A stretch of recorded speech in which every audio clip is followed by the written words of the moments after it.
अभी जैसे आप शुरू में आए थे सर, आपको क्या लगा था कि मशीन अपनी काम ही नहीं कर रही है? अब आप खुद समझे, आपको कैसा लगा आप बताइए प्लीज़। तो सही लगा, मशीन सही है। सही चल रही ना, समझ में आया ना?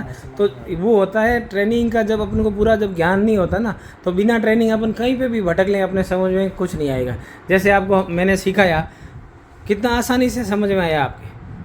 आप खुद अपने हिसाब से बताइए, जो भी हमारे व्यूअर्स है, जो भी देखेंगे इस वीडियो का, आप क्या संदेश देना चाहिए? में कोई प्रॉब्लम नहीं थी, उसमें समझने का थोड़ा तरीका अलग था। जी जब मैंने समझाया, मैंने चलाया, अच्छी तरह से चल रही है। बिल्कुल सर, कोई कमी ही नहीं है। हाँ। तो कमी कहाँ रह जाती, जब अपने को कहते हैं थोड़ा बहुत अगर हल्का सा भी नॉलेज नहीं होना चाहिए, आप क्यों, मैं भी हो या कोई दूसरे भी ग्राहक हो, सबके लिए एक ही समान है। तो कहने का मतलब ये है कि जब तक अपन सीखते नहीं, प्रॉपर ट्रेनिंग नहीं लेते, तो अपन चाहे 15 लाख भी खर्च कर लेना, तो अपने लिए वो मशीन सिर्फ और सिर्फ ये डब्बे के बराबर और कुछ नहीं सिर्फ। और जैसा कि आप अभी सीखे, आपको मैंने सिखाया, आप दूसरे जो भी हमारे ग्राहक आना चाहेंगे, या चाहे वो कहीं से भी किसी भी क्षेत्र से आएँ, तो आप क्या कहना चाहोगे भाई, कहाँ से मशीन लेनी चाहिए? वो तो फिसल की बोला कि फिसल की लोग कंपनी अच्छी है, जोधपुर में भी है इसका। जहाँ भी सिखाते भी हैं, नॉलेज भी अच्छा देते हैं, उनका सिखाने का तरीका अलग है। बिल्कुल सर, तो एक ही बार में समझ गए। वही तो चीज़ है ना सर। भाई आप तो आपने तो पहले चलाया नहीं। पहले नहीं चलाया, हाँ। इस बार हम समझ गए कैसे चलाना है। बिल्कुल बिल्कुल सर। तो आपका एक तरीके से हमारा ये कोशिश रहेगा, मशीन ले जाने के बाद में भी आप मेरे फ़ोन नंबर ले जाइएगा या जीतू के ले जाइएगा। फील्ड में कोई भी दिक्कत आए तो मुझे फ़ोन ज़रूर कीजिएगा। जब तक आप फ़ोन नहीं करोगे, हमें पता नहीं चलेगा आपको क्या दिक्कतें आ रही है। और दिक्कत जब आएगी, आप हमको फ़ोन करेंगे, वो दिक्कत का निपटारा अपन करेंगे भाई किस तरीके से क्या आती है ना। नमस्कार दोस्तों, स्वागत है इसको मेटल डिटेक्टर के ऑफिशियल यूट्यूब चैनल पे। और आज जैसा कि आप देख पा रहे हैं, ये है फिशर का जेमिनी 3। हमारे सर आए हैं छतरपुर एमपी से। तो ये जो आप मशीन देख पा रहे हैं इस तरीके से, ये मशीन ली थी हमारे सर ने दिल्ली से, और काफ़ी चलाया। सर कितना टाइम हो गया आपको ये मशीन लिए हुए? अंदाजन लगभग 5 साल हो गए हैं। तो इनको मेन क्या है कि पहले कोई और चलाता था, फिर वो ये इन्होंने मशीन की, जैसे कि आप देख सकते हैं इस प्रकार से कंडीशन कर रखी है। तो सबसे पहले आपको बताना चाहूँगा, जो भी आप मशीन ले रहे हो उसको थोड़ा सही ढंग से उसका केयर करो, साफ सफाई उसकी रखो। जब भी आपका उपयोग में नहीं हो, उसको खोल के रख दो। देखिए मशीन में इस तरीके से इन्होंने यहाँ से तोड़ रखा है, कहीं और जगह से तोड़ रखा है। भाई इन्होंने मशीन ली है, पैसा दे के ली है, तो थोड़ा उसका सावधानी से रखो उसको, और केयर भी करें।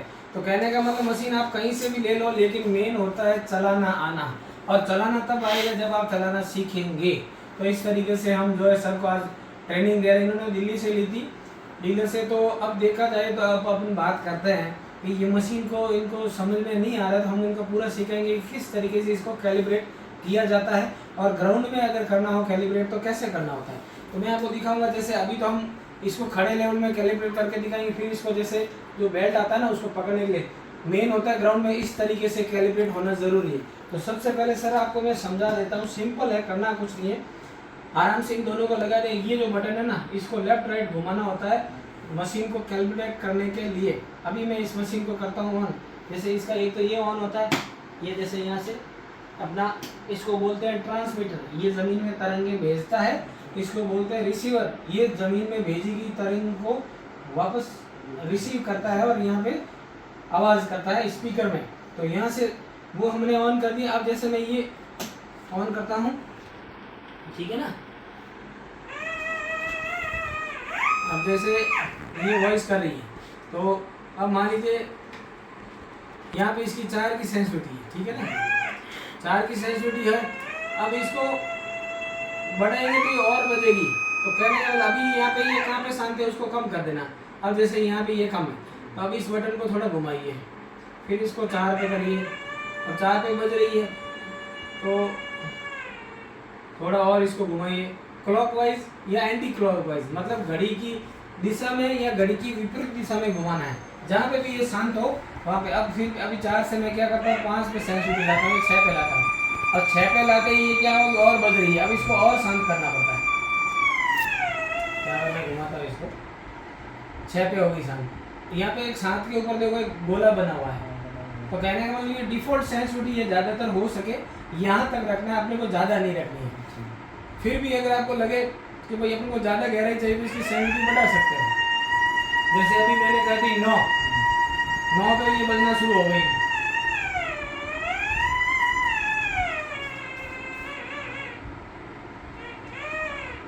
अब यहाँ पे इसका हायर एक तरीके से अधिकतम इसका जो है सिस्टम यहाँ तक अपने को करना है 9 तक। ज़्यादा फुल सेंसिटिविटी रखते हैं हर एक ज़मीन में फिर ये क्या है कि अगर हल्का सा भी इम्बैलेंस हो जाती है, यानी कि हिल जाती है ना, तो ये फिर बजना शुरू कर देती है। नॉर्मली हर मशीनों में ये शिकायतें रहती है, ज़्यादा सेंसिटिविटी। तो सेंसिटिविटी एक तो ये ध्यान में रखना है अपने को कि कम भी नहीं करनी है और ज़्यादा भी नहीं करनी है। अब ज़्यादा कम कर दी तो फिर गहराई घट जाएगी। मेरा वीडियो बनाने का मकसद ये है कि ये वीडियो जो है मैं अपलोड करूँगा और आप इसको बार बार देख सकते हैं, जिससे आपको पता रहे कि भाई इसको किस तरीके से करना है। ठीक है, अब ये अभी तो अपना ये फ्रंट में वीडियो बन रहा, बाकी मैं इसका ऑपरेटिंग का भी वीडियो बता दूँगा इसको कैसे करना है। जी, तो एक बार यहाँ से एक बार वापस लेके आना मेरे पास। यहाँ पे मैं दिखाऊंगा कि किस तरीके इसको सेटअप करना है। तो जैसे कि आप देखिए, ये ऑन ऑफ का बटन हो गया। अब मैं इसको यहाँ से इम्बैलेंस कर रहा हूँ और सेंसिटिविटी कर दी मैंने कम। सबसे पहले देखना है कि बैटरी टेस्ट, ये काम आता है कि मशीन की बैटरी कितनी है। अभी फुल यानी कि 100% है, कांटा पूरा आगे जा रहा है। ठीक है, अब ये मशीन इम्बैलेंस है, समझिएगा। अब आपको करना है इसको सन, यहाँ पे देखिए सेंसिटिविटी है 3 पे। अब मैं बढ़ाता हूँ, बढ़ाते ही बजने लगी। इस बटन को धीरे धीरे घुमाना। यहाँ पे ये शांत हुई, फिर और बढ़ाओ, 5 पे लेके आओ, फिर बजी, फिर शांत करो, 6 पे लाई, फिर बढ़ाओ, 7 पे लेके आगे, 8 पे ले आई, फिर बढ़ाओ,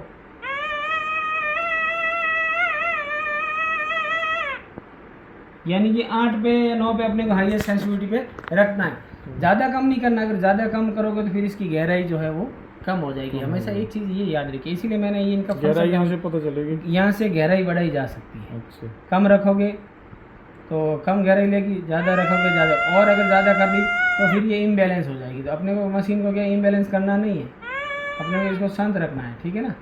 अब जैसे देखिए, मशीनें चाहे कैसी भी ले, मैं आपको वैसे नॉर्मली हर ग्राहक को हर वीडियो में बताता हूँ कि मशीनें अपन चाहे कैसी भी ले, इस तरह करनी, चाहे आप 5 लाख की ले रहे हो या 10 लाख की या 1.5 लाख की ले रहे हो, कैसी भी मशीन ले हो, ये चीज़ आप हमेशा याद रखिएगा कि मेटल यानी कि धातु की साइज के हिसाब से, यानी कि जितना बड़ा डायमीटर में मेटल होगा, चौड़ाई में मेटल होगा, तो उतनी ज़्यादा गहराई लेती है। अब उदाहरण के तौर पे मान के चलिए, मैं आपको उदाहरण पे बताता हूँ। जैसे ये एक धातु है, समझिएगा ना, तो ये धातु अगर छोटा है तो देखिए ये इस तरीके से, अभी ये फर्क क्यों आ रहा है, यानी ये हिस्से में तो कम आवाज आ रही है, इसका मतलब ये हिस्सा जो है छोटा है। अब जैसे इसको ऐसे टर्न करता हूँ, ज्यादा बज रही। तो कहने का मतलब ये रहता है कि अगर ज्यादा, थोड़ा सा हल्का सा कम कर। अब देखिए ये है यहाँ पे, ये अब नहीं पकड़ रही है। अब क्यों पकड़ रही है? हर एक मशीन का एक ही सिद्धांत होता है कि धातु अगर ऐसे दबा हुआ है जमीन में तो इसका ऊपर का डायामीटर छोटा है, और जमीन में ऐसे दबा हुआ है तो डायामीटर बड़ा है, और इसी के आधार पर मशीनों की गहराई रहती है। वजन से मशीन का कोई मतलब नहीं है। अगर इसका वजन ये है, समझिएगा, और ये ऐसे दबा हुआ है, 5 किलो का है, ऐसे दबा हुआ तो गहराई कम रहेगी, और इस तरीके से चौड़ाई में दबा हुआ है तो गहराई ज़्यादा रहेगी। तो कहने का मतलब ये रहता है दोस्तों, मशीन चाहे कहीं से भी लो, कैसी भी लो, उसका प्रॉपर ट्रेनिंग लेना ज़रूरी है, और उस तरीके से ये समझना ज़रूरी है कि मेटल की साइज़ के हिसाब से मशीनों की गहराई रहती है, और वो भी गहराई कब रहती है जब उस मशीन की गहराई में काम करने की क्षमता होती है। अब जैसे उदाहरण के तौर पे मैं आपको समझाता हूँ। मान लीजिए एक छोटी सी मशीन अपनी गो पॉइंट का बाहर निकला मुझे, तो चलो मैं यहाँ दिखा दूँ। जैसे ये कॉइन शूटिंग मशीन है, ये कॉइन हंटिंग मशीन है। मान लीजिए ये कॉइन हंटिंग मशीन है, इसको अपन ज़्यादा डीप में नहीं मान सकते, 2-2.5 फीट तक मान के चल सकते हैं। अब उसमें कितना भी ये बड़ा मेटल ले लो ना, ये 2-2.5 फुट या 3 फुट से लास्ट ज़्यादा काम करेगी भी नहीं। तो कुछ तो मशीनों में कैपेसिटी भी तो होनी चाहिए। उदाहरण के तौर पे देखा जाए तो कुछ मोटरसाइकिल जो है 140 किलोमीटर हाईएस्ट अधिकतम प्रति घंटा की रफ्तार से दौड़ती है, और कुछ मोटरसाइकिलें ऐसी आती हैं जो 240 पे भी दौड़ती है। तो उनकी कैपेसिटीज़ है, तो उसके आधार पर मशीनों की भी एक लिमिटेशन होती है, कैपेसिटी होती है, वो क्षमता होती है कि काम करने की।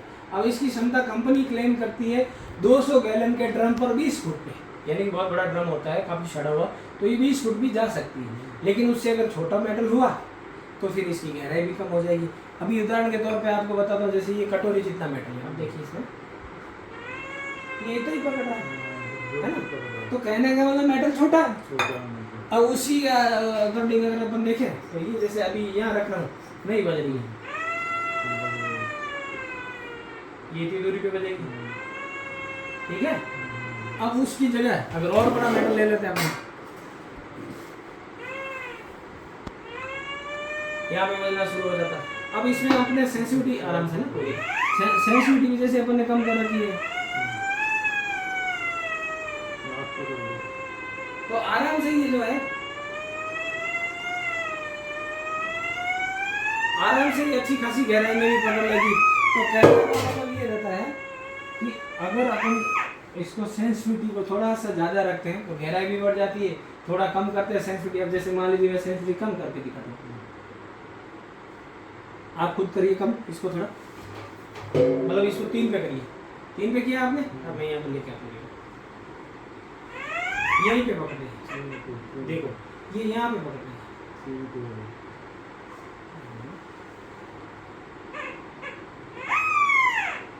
3 पे की कम पकड़ रही। अब देखो यहाँ तक पकड़ ही नहीं रही क्योंकि आपने सेंसिटिविटी घटा दी, गलती से भी आपने इसको कम कर दिया, फिर आपके लिए दिक्कत क्या होगी, गहराई घट जाएगी। अब थोड़ा बढ़ाओ आप इसको सेंसिटिविटी को 5 पे कीजिए, देखिए 7 पे कीजिए, 4 पे, हाँ। तो कहने का मतलब जैसे अपन ने गहराई बढ़ी थोड़ा 8 पे करो इसको, बस बस देखिए अब फर्क आया कि नहीं आया। यही मेटल है, मेटल सेम है, गहराई कैसे बढ़ी, हमने इसकी सेंसिटिविटी यानी कि काम करने की क्षमता को बढ़ाया। तो ये इस तरीके से मशीनें जो है वो गहराई में काम इसको 10 पे करोगे फिर ये ज़्यादा इम्बैलेंस हो जाएगी। ग्राउंड लेवल को भी अपन को ध्यान में रखना है ना। अब जैसे रिस्क किस में बढ़ता है, 60 किलोमीटर प्रति घंटे से अगर मोटरसाइकिल चला रहे हो तो एक नॉर्मल रिस्क है। सुनिए मैं समझा रहा हूँ, 60 किलोमीटर प्रति घंटे की रफ्तार से आप मोटरसाइकिल चला रहे हो, रिस्क कम है। और उसी को अगर आप 120 किलोमीटर प्रति घंटे की रफ्तार से, तो रिस्क ज़्यादा है। तो कहने का मतलब ये है कि इम्बैलेंस होने के रिस्क ज़्यादा किसके, आप 8 पे रखोगे तो उसमें फॉल्स सिग्नल यानी कि गलत निशान मिलने की संभावना रहती है, समझिए। और अगर आप इसको 7 पे रखोगे फॉल्स सिग्नल कम आएंगे। यहाँ पे रखना है जहाँ पे मशीन शांत रहे, बस ये चीज़ याद है। अभी यहाँ पे मशीन जो है शांत है, कोई दिक्कत नहीं है, आराम से करें। और दूर तक जाता ये हल्की सी इसको आप करें, हम हल्का सा बस बस छोड़ दीजिए। कितने भी किया हाँ। तो इस तरीके से अपन सेंसिटिविटी को चेंज करना नहीं, ज़्यादा सेंसिटिविटी बढ़ा दोगे तो आपको मशीन हर जगह बजेगी, और पूरा कम कर दोगे तो मशीन की गहराई भी घट जाएगी। अब ये निर्भर करता है आपके ऊपर कि वहाँ पे ज़मीन कैसी है, वहाँ हाईली मिनरलाइज है जहाँ पे छोटे छोटे खनिज के कण ज़्यादा है, या काले पत्थरों की एक तरीके से ज़मीन ज़्यादा है तो उसको उसके हिसाब से चलाओ। और फ्रेश ग्राउंड है, ज़मीन अच्छी खासी है, उसमें ज़्यादा मिनरल नहीं है तो इसको 8 पे चलाओ, 9 पे चलाओ। तो वो आपके ज़मीन की कंडीशन पे निर्भर करता है। कंकड़ीली तो उसमें भले आराम से चलाओ, कंकड़ीली छोटे छोटे कंकड़ है तो उसमें किसी मिट्टी पे निर्भर करता है, जैसे काली कंकड़ीली है या लाल कंकड़ीली है जिसको बोलते हैं ना अपन लाल मिट्टी, लेटराइट मिट्टी जो भी है, तो उस प्रकार के तो उसके अकॉर्डिंग इसको चलाना होता है और उसके हिसाब से भी मशीन को ग्राउंड में सेट करके चलाना। उसमें कैसे सेट होगी, वो यही सेट करने का यही सिस्टम है। लेकिन सबसे पहले जैसे आप मान लीजिए मैंने बताया ना, अभी देखो इसको मैं इम्बैलेंस करता हूँ, यहाँ पे कितने पे बज रही है, अभी 3 पे बज रही ना। अब आप इसको सेट करो, कैसे करोगे, अभी तो आप ज़्यादा बजा रहे हैं। हाँ करो, आप आराम से करो, आराम से धीरे धीरे करो, कोई ध्यान करो। हाँ और घुमाइए, अब सेंसिटिविटी बढ़ाइए, अब बढ़ाइए आप वापस सेंसिटिविटी, हाँ और घुमाइए,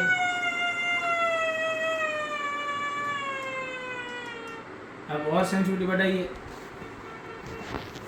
आगे बढ़ाइए। अभी कितने में सेंसिटिविटी, 5 पे। हाँ और बढ़ाइए और घुमाइए, हाँ अभी और सेंसिटिविटी बढ़ाइए, 7 पे ले आइए, 7 पे करो, अब और घुमाइए। यही इसका शांत करने का तरीका है। समझ में बैठा कुछ? तो यही सिस्टम है। ज़्यादा कोई वो अपना रॉकेट साइंस नहीं है कि भाई इस तरीके से सारा चीज़ें इस तरीके करना कुछ नहीं है, आपको सिंपली आराम से करना, मात्र 2 मिनट का काम है बस। इतना कुछ वॉइस करे तो ऐसा कोई दिक्कत नहीं है, लेकिन अब जैसे ये अपन ने साथ में रखा है, थोड़ा और घुमा के देख लेना। अभी 8 में है, 8 और 7:30 और 8 के बीच में होगा शायद है, ये 8 में है। हाँ, तो 7-8 तक रखना है जहाँ पे ये मशीन अपनी पूरी शांत चलेगी। अब ये तो अपने वर्टिकली यानी इसको खड़े में किया है, अब इसको आपको जमीन में तो खड़े में तो रखेंगे नहीं ना, तो इसको करेंगे बेल्ट से लेके चलेंगे, बेल्ट से लेके चलेंगे। तो बेल्ट लगा के इसको कैसे करेंगे, ये भी अपने आप में एक बहुत बड़ी समस्या होती है ज़्यादातर ग्राहकों के लिए, जो नहीं समझ पाता उनके लिए। बाकी जो समझ जाता है उनके लिए कोई बड़ी समस्या नहीं है, मेन होता है समझना। तो मैं आपको दिखाऊंगा यहाँ इस मशीन को अंदर कैलिब्रेट करना और चलाना बहुत डिफिकल्ट होता है, क्योंकि आसपास में इतने सारे मेटल पड़े रहते हैं, तो हमको उसको ध्यान में रखना पड़ता है। साइड वाला भी पकड़ लेती है, साइड वाला भी पकड़ती ना, बिल्कुल पकड़ती, साइड में मेटल है उसको। अब जैसे मैं अब यहाँ पे आपने इसको ऐसे कैलिब्रेट किया है, अब यहाँ पे उठाया जाती है, बजने लगी, अब इसको कैसे सेट करोगे? तो सबसे पहले अपन बेल्ट लगा देते हैं, सबसे पहले लगाते हैं इसका बेल्ट अपन, फिर इसको करेंगे सेट।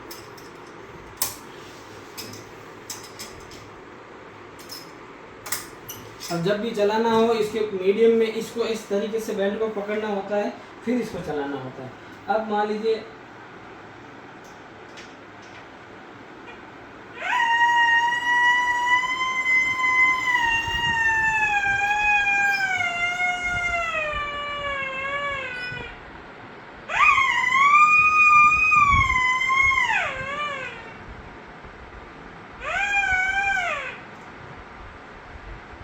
आई नहीं 8 में, तो यही शांत करने का तरीका। खड़ी थी उस समय इसको इस तरफ घुमाया था, अब अपने इस हाथ में है तो हमने इसको इस तरफ से घुमाया। मेटल लेना चाहिए,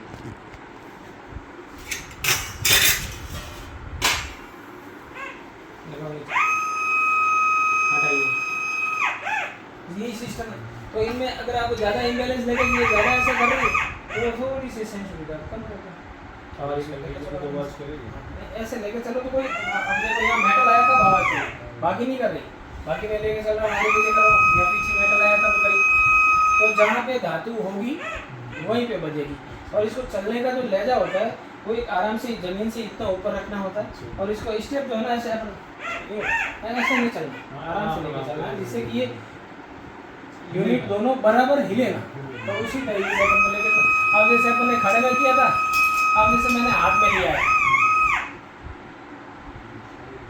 आराम से लेके चलो। अब इसको हल्का सा मैं तीर से कर दूंगा तो बजने लग जाएगी। तो इसी तरीके से कहने का मतलब है, इसको प्रॉपर वे में अपन को लेके चले तो आराम से लेके चले। अगर फिर भी लगे कोई ज़्यादा इम्बैलेंस हो रही है तो थोड़ी सी सेंसिटिविटी को कम करें और आराम से चलें, कोई दिक्कत नहीं आएगा। ये इसका चलाने का आसानी से सिस्टम है। मतलब इनसे चालू हो तो हाँ, बंद हो जाएगा, बंद करना। और एक चीज़ आपको बताऊंगा, मैं आपको वैसे कपड़ा दे दूंगा साफ़ करने के लिए। ये जो मशीनें हैं इनको जितना साफ़ सफाई और सही ढंग से रखेगा उतना ही अपने लिए सही रहता है। ये मशीन आप 15-20 साल भी चलोगे इसको कुछ नहीं बिगड़ेगा, जब तक आप इसके लिए कुछ नहीं बिगाड़ोगे। कंपनी मशीनों में इसीलिए तो 5-5 साल की वारंटी देती है। इंडिया में जो है ना, भारत में अगर देखा जाए तो फिशर ही एक ऐसी कंपनी जो 5 साल की वारंटी देती है। और इसके और प्रोडक्ट देखिए आप, इतने मजबूत है। वो बंदे ने बाकी मशीनें तोड़ दी लेकिन इसकी बहुत सारी कोशिश की, ये नहीं तोड़ पाया। कारण बताऊँ, इसका जो क्वालिटी है वो सबसे बेस्ट माना जाता है। फिशर की क्वालिटी सबसे बेस्ट मानी जाती है। अमेरिकन प्रोडक्ट है, अमेरिका का सबसे बड़ा भरोसा ये है। तो आराम से इसको आपको चलाना है, साफ सफाई। जब भी आपका उपयोग नहीं हो, सेल निकालो, सेल बाहर रखो और इसको साफ करके रखो। चाहे 1 महीना, 2 महीना, 15 दिन, 10 दिन कहीं बाहर जा रहे हैं, और जब आप चलाओ इसको महीने, 2 महीने, साल, 2 साल, 5 साल, 10 साल, कितना भी चलो कोई दिक्कत नहीं। बस कुछ चीज़ों का ध्यान रखना है। एक तो पानी, क्योंकि ये वाटर प्रूफ नहीं है। दूसरा, अपनी गलती से नहीं टूटना चाहिए। अपनी गलती से कोई भी वस्तु टूट जाती है वो रिपेयर तो फिर भी हो जाएगी, अगर रिपेयर नहीं हुई तो उसका जो भी पार्ट्स आ रहा है उसका पैसा आपका लगेगा। चलते चलते कोई भी इसमें खराबी आ जाती है, हम उसके जिम्मेदार हैं। ठीक है, और तोड़ने का सिर्फ आप जिम्मेदार है। ये हर ग्राहकों के लिए एक ही कंपनी का एक ही काम है। सेफ्टी से रखना जरूरी है। रखना पड़ेगा सर, वही तो चीज़ है। जैसे फुट कैसे पता लगे कितने फुट पे वीडियो होगी ना। अभी जैसे आप शुरू में आए थे सर, आपको क्या लगा था कि मशीन अपनी काम ही नहीं कर रही है, अब आप खुद समझे, आपको कैसा लगा आप बताइए प्लीज़। ये तो सही लगा, मशीन सही है। सही चल रही ना, समझ में आया ना। तो वो होता है ट्रेनिंग का, जब अपन को पूरा जब ज्ञान नहीं होता ना, तो बिना ट्रेनिंग अपन कहीं पे भी भटक लें, अपने समझ में कुछ नहीं आएगा। जैसे आपको मैंने सिखाया, कितना आसानी से समझ में आया आपके। आप खुद अपने हिसाब से बताइए, जो भी हमारे व्यूअर्स हैं, जो भी देखेंगे इस वीडियो का, आप क्या संदेश देना मशीन चाहिए। में कोई प्रॉब्लम नहीं थी, उसमें समझने का थोड़ा तरीका अलग था। जी जब मैंने समझाया, मैंने चलाया, अच्छी तरह से चल रही है, बिल्कुल उसमें सर। कोई कमी ही नहीं है। हाँ, तो कमी कहाँ रह जाती, जब अपने को कहते हैं थोड़ा बहुत अगर हल्का सा भी नॉलेज नहीं होना चाहिए, आप क्यों, मैं भी हो या कोई दूसरे भी ग्राहक हो, सबके लिए एक ही समान है। तो कहने का मतलब ये है कि जब तक अपन सीखते नहीं, प्रॉपर ट्रेनिंग नहीं लेते, तो अपन चाहे 15 लाख भी खर्च कर लेना, तो अपने लिए वो मशीन सिर्फ और सिर्फ ये डब्बे के बराबर और कुछ नहीं सिर्फ। और जैसा कि आप अभी सीखे, आपको मैंने सिखाया, आप दूसरे जो भी हमारे ग्राहक आना चाहेंगे, या चाहे वो कहीं से भी किसी भी क्षेत्र से आएँ, तो आप क्या कहना चाहोगे भाई, कहाँ से मशीन लेनी चाहिए। वो तो फिसल की बोलेंगे, फिसल की लोग कंपनी अच्छी है, जोधपुर में भी है इसका, जहाँ भी सिखाते भी हैं, नॉलेज भी अच्छा देते हैं, और उनका सिखाने का एक तरीका अलग है। बिल्कुल हम सर, तो एक ही बार में समझ गए, वही तो चीज़ है ना सर। भाई आप तो आपने तो पहले चलाया नहीं। पहले नहीं चलाया, लेकिन हाँ। इस बार हम समझ गए कैसे चलाना है। बिल्कुल बिल्कुल सर। तो आपका एक तरीके से हमारा ये कोशिश रहेगा, मशीन ले जाने के बाद में भी आप मेरे फ़ोन नंबर ले जाइएगा या जीतू के ले जाइएगा। फील्ड में कोई भी दिक्कत आए तो मुझे फ़ोन ज़रूर कीजिएगा। जब तक आप फ़ोन नहीं करोगे, हमें पता नहीं चलेगा आपको क्या दिक्कतें आ रही है, और दिक्कत जब आएगी आप हमको फ़ोन करेंगे, वो दिक्कत का निपटारा अपन करेंगे भाई किस तरीके से क्या आती है ना। तो ठीक है सर, करवाते हैं आपका इसका ना। जीतू सर को पूरा एक बार ये कपड़ा साथ में दे देना, एक साफ करके फिर बैग में डाल देना।